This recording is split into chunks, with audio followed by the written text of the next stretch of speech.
Okay, part two, I guess. I'm assuming I got part one fine. And my repositioning, that'll still be there when I go to check. Now, moving to this wonderful figure of the Hanged Man from the Alchemical Visions Tarot. Um, Wonderful things. You'll notice, hopefully, quite immediately this halo effect created around the figure with these light bulbs. Very, very nice. Very reinforcing of the ideas of the hangman being about perspectives, how we look at things, cognition, having a desire to bring down through self, but down into this world, um, an awareness of insight, of truth, of how things can be viewed, but also like how we view ourselves in a good and positive kind of light. Um, but sometimes, how to get to that process, we must undergo some form of discomfort, as suggested here as well by these uncomfortable figures of people on the left. But the beautiful kind of hint as well that on the right side we've got bats that are just chilling, doing their thing. They're used to this. They they don't mind so much at all. Um, all these lines and these colorings are talking about different pathways of our nervous system, which I really quite like because fear's a blocker. Being nervous energy is the same as kind of excitement energy, just at different ends of the spectrum. But our bodies are really, really important in how we function, how our thought patterns are, what we look into, what we don't, where we're closed, where we're open, how we function in so many ways. And so part of being able to have a sense of ability to look into things, to take on information, to explore things, the unfamiliar, the uncomfortable, even. A healthy functioning nervous system is definitely a solid bonus to that. Also expressed here, we have in this lovely symmetry these hearts,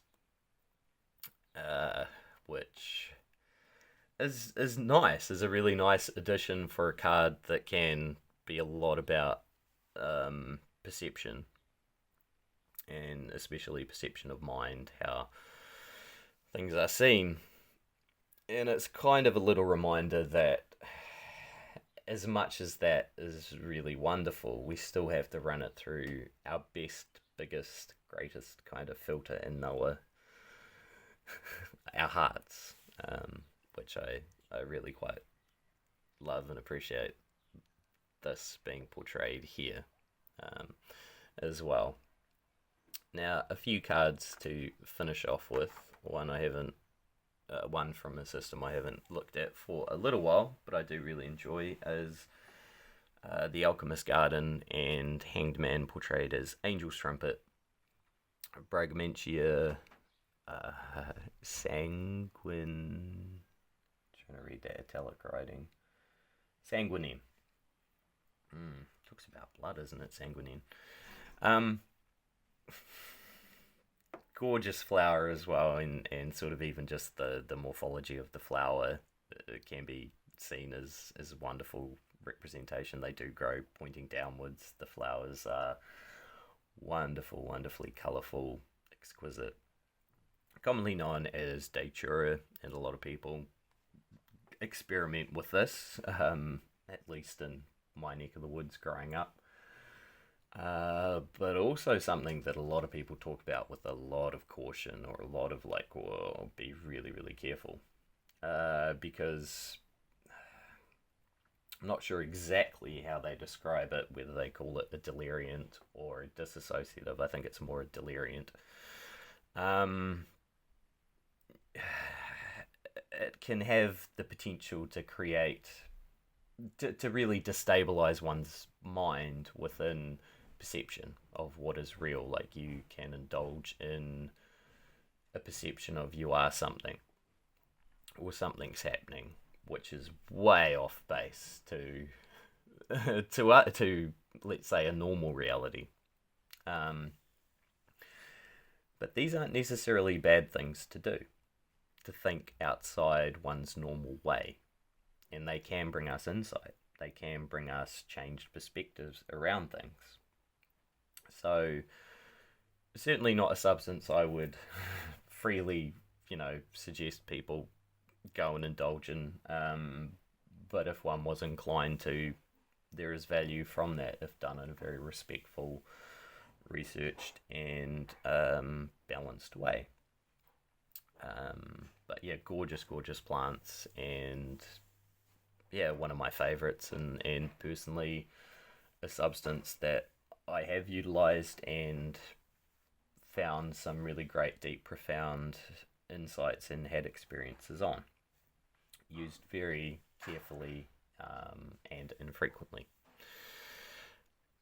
And finally, I will I will move now to two quite different but wonderful representations of the Hanged Man, or card number 12, which in this first card up here, from the Wildwood Tarot, is being portrayed as the Mirror, this kind of fish serpentine type Lady of the Lake symbolism, and holding a mirror close to one's heart, but also extended within this hand,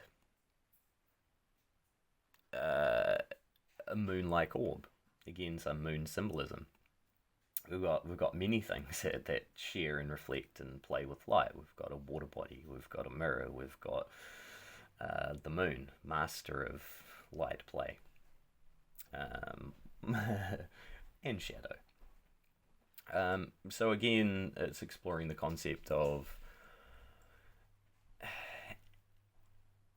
self-analysis, self-reflection, the mirror, or processes whereby we can see self from different vantage points that we might not normally necessarily be able to do so within a rigid version of self functioning in a normal way. And I think that's a really wonderful take from the Hanged Man and portrayal, and it is a really, really wonderful deck. Thoroughly recommend it, the Wildwood Tarot. And now to finish off with the Hanged Man from the Hush Tarot at the end here, we see a being masked, loosely clothed, upright. Not so much ensnared severely, but in the process of de-snaring from some wire, some bind. And again, this card talks about the potential fixedness of how we, the bind, that the fixedness on how we represent self to the world can leave us stuck, can leave us from being able to venture further. So the masks we wear can become kind of traps. And so it's a card to talk about the looking behind those things, looking behind the fixed image, the rigid image, the worldly image also at times, and to dig a bit deeper. And the garments we wear, how we represent, how we project into the world. And I'm really, really fond of decks that are able to bring in new representations for ideas. If we stick with only one way of seeing things or one concept of seeing things and one representation for that, things become stale. We don't evolve, we don't go anywhere, we don't learn. And that's part of what the human journey is, and that's part of what tarot is, and that's part of what the hanged man essentially is being able to see things in different ways, different lights. And yeah, I'll wrap that one up there. I had lots of things I didn't necessarily talk about, but that's enough for today, and excited to keep going into number 13, lucky 13 next. So thank you, and yeah, have a good one.